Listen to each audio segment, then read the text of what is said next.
Break के बाद स्वागत है आपका। और अब बात कर लेते हैं बाजार की। तो बाजार में लगातार तीसरे दिन मजबूती दिखी, लेकिन निफ्टी दिन की ऊंचाई से करीब 80 अंक फिसलकर 22,370 के पास बंद हुआ। तो वहीं निफ्टी बैंक भी ऊपरी स्तर से 350 अंक फिसला। दिन भर के बाजार का एक्शन कैसा रहा, बताएंगे मेरे सहयोगी अंश भिलवाड़।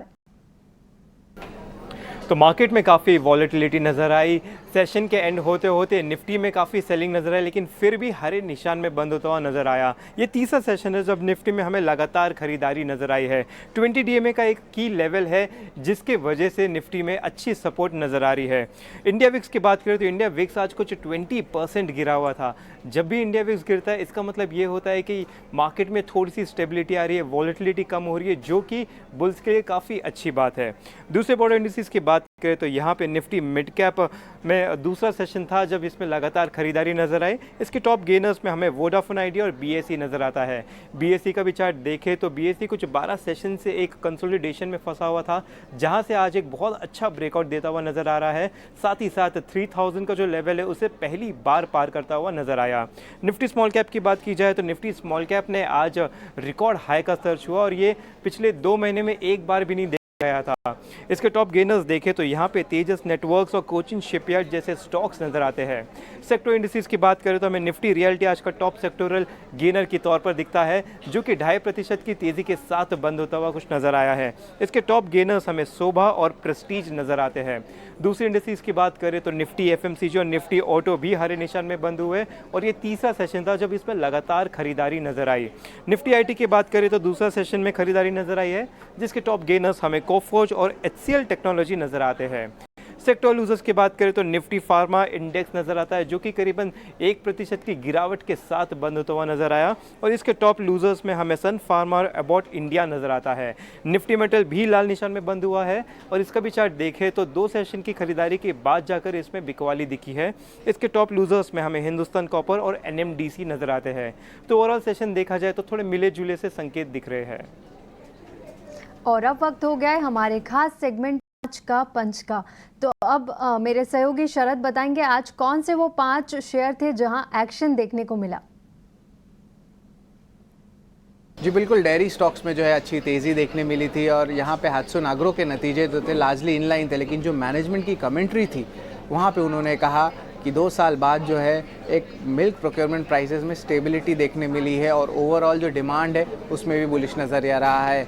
इसके कारण जो है ऑफकोर्स डेयरी स्टॉक्स में भी एक अच्छी तेज़ी आई है, स्पेशली दोदला डेयरी में जो स्टॉक में जो है 5% से ज़्यादा दिन के ट्रेड में उछाल आया और वॉल्यूम्स में भी अच्छी मूवमेंट देखने मिली है। अगर हम बात करें हेरिटेज फूड्स और पराग मिल्क फूड्स की। दूसरा स्टॉक रहेगा सुदर्शन केमिकल। स्टॉक में तेज़ी देखने मिली क्योंकि हुबैश करके एक कंपनी है, उनके जो केमिकल कंपटीटर है वो इंसॉल्वेंसी के लिए फाइलिंग की है, तो इसके कारण जो है जो पिगमेंट प्लेयर है सुदर्शन केमिकल, उनको जो है एक बेनिफिट मिला और वो second largest global pigment player है, तो उनको जो है एक टाइप से बेनिफिट मिला, उसके कारण स्टॉक में तेज़ी आई। तेजस नेटवर्क्स की बात करें तो चौथे तिमाही के स्ट्रॉन्ग नतीजे देखने मिले, एक ऑपरेशनल टर्न अराउंड आया और इम्पॉर्टेंटली जो ऑर्डर बुक है वहाँ पे बुलिश नज़रिया देखने मिला, स्पेशली जो बीएसएनएल के 4G और 5G सेगमेंट को लेके है। डीएलएफ भी स्टॉक में आज अच्छी तेज़ी देखने मिली और रियल्टी स्टॉक्स में आज अच्छी तेज़ी आई, जहाँ पे पता चला कि जो सेक्टर 76 गुरुग्राम प्रोजेक्ट के उनके एक लॉन्च एक्सपेक्टेड है, स्पेशली अगले 2 से लेकर 3 हफ्ते में, और लगभग 5000 से 5,500 करोड़ का रेवेन्यू एक्सपेक्ट कर सकते हैं। आखिरी स्टॉक रहेगा वोडाफोन आइडिया और उसके कारण ऑफकोर्स आदित्य बिरला ग्रुप के stocks ABFRL, AB money, AB capital जैसे स्टॉक्स में भी बहुत अच्छी तेज़ी देखने मिली, क्योंकि उनकी FPO में जो है एक अच्छी सब्सक्रिप्शन देखने मिली है। 18,000 करोड़ का FPO सब्सक्राइब 7 गुना हुआ और MSCI इंडेक्स में भी लोगों का कहना है कि इंक्लूजन आ सकता है अगर वो कट ऑफ प्राइस 14 रुपये प्रति शेयर पे आए तो इसके कारण जो है लिस्टिंग जो है 25 अप्रैल को होगी और ग्रे मार्केट प्रीमियम में भी स्ट्रेंथ आया है, तो वोडाफोन आइडिया इसके लिए फोकस में है। तो ये 5 स्टॉक्स है जो हमारे 5 के पंच के स्टॉक। और अब हवाई सफर करने वालों के लिए राहत की खबर है। माता पिता के साथ सफर कर रहे छोटे बच्चों को एक साथ सीट देने के नाम पर एयरलाइंस अब पैसे वसूल नहीं कर पाएगी। क्या है ये पूरी खबर, बता रही है मेरी सहयोगी आस्था।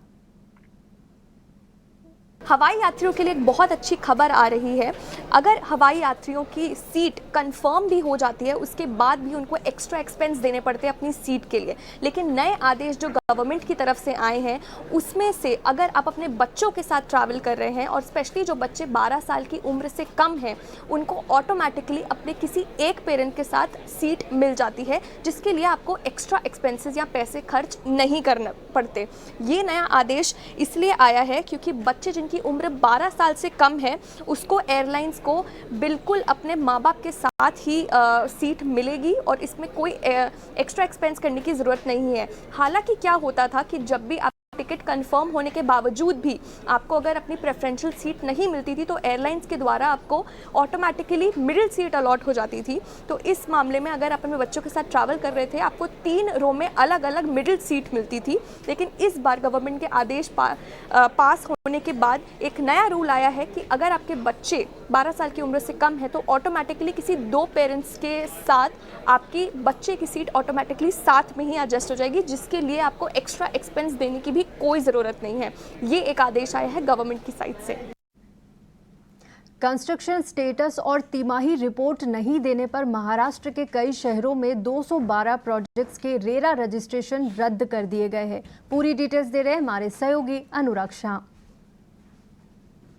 महाराष्ट्र के हाउसिंग रेगुलेटर महारेरा ने 212 जो हाउसिंग प्रोजेक्ट्स है उनकी लिस्ट जारी की है और नॉन कंप्लाइंस के लिए लिस्ट जारी की गई है और होम बायर्स को भी सतर्क रहने के लिए कहा गया इन प्रोजेक्ट्स के बारे में, क्योंकि इन प्रोजेक्ट से को जो कंप्लाइंस रिपोर्ट सबमिट करनी थी, क्वार्टरली कंप्लाइंस रिपोर्ट होती है जो रेरा के अंतर्गत सबमिट करनी ज़रूरी होती है, वो इन प्रोजेक्ट्स के द्वारा नहीं जारी की गई। ये जो तमाम प्रोजेक्ट थे ये जनवरी 2023 से लेकर अप्रैल 2023 के बीच में रजिस्टर हुए थे और एक बार नोटिस भी भेजा गया था। करीब 800 से ज़्यादा प्रोजेक्ट थे जो कंप्लाई नहीं हुए थे, लेकिन 30 दिन का उनको वक्त दिया गया था और उसके बाद बाकी जो प्रोजेक्ट्स है डेवलपर से उन्होंने कंप्लायंस किया। लेकिन 212 प्रोजेक्ट जो थे उनके द्वारा जो कंप्लायंस रिपोर्ट नहीं सबमिट की, यानी किस तरह से प्रोजेक्ट प्रोग्रेस कर रहा है, कितनी बुकिंग हुई है वगैरह वगैरह, जो तमाम जानकारियां नहीं साझा की गई, तो उसके बाद महाराष्ट्र रेरा के द्वारा ये एक्शन लिया गया है। और इसमें प्रोजेक्ट जो है वो MMR और कोंकण के सबसे ज़्यादा प्रोजेक्ट है। इसके अलावा पूना के भी जो प्रोजेक्ट है वो इस नॉन कंप्लायंस रिपोर्ट के अंदर मौजूद है। तो सेक्शन 7 जो है महारेरा का, वहाँ पर जो प्रावधान है कि अकाउंट है उसको फ्रीज कर दिया जाता है। इसके अलावा जो डेवलपर जो उस प्रोजेक्ट से जुड़े हुए फ्लैट्स को एडवर्टाइज नहीं कर सकता, बेच नहीं सकता, ये तमाम जो पाबंदियां है वो रेगुलेटर रेरा के द्वारा डेवलपर यानी जो हाउसिंग प्रोजेक्ट के ऊपर लगाई जाती है। क्लाइमेट चेंज अब हम में से हर किसी के लिए एक हकीकत बन चुकी है। पूरी दुनिया में समुद्री तटों पर बसे शहर समुद्र के बढ़ते जल स्तर का खामियाजा पहले से भुगत रहे हैं। ऐसे में अर्थ डे मनाना इस धरती के लिए सिर्फ एक प्रतीकात्मक श्रद्धांजलि नहीं, बल्कि इसे बचाने के लिए हमारे कमिटमेंट को भी जताता है। मुंबई के प्रतिष्ठित संस्थानों में से एक भवन कॉलेज ने सेंचुरी नेचर फाउंडेशन और BUCTU के साथ अर्थ कंजर्वेशन की कोशिशों पर जोर डाला। टाइम्स नेटवर्क के MD MK आनंद बतौर मुख्य अतिथि इसमें शामिल हुए। उन्होंने पर्यावरण संकट और इससे निपटने के लिए समाधान आधारित सोच की जरूरत पर फोकस देने की बात कही। I realized that the only place that we will be within India, within the sovereign Republic of India, as the borders stand today, will be only Assam. No other place in India will be capable of supporting life without being air conditioned. We start, excelling in that to service our own, requirements. You start then exporting the technology.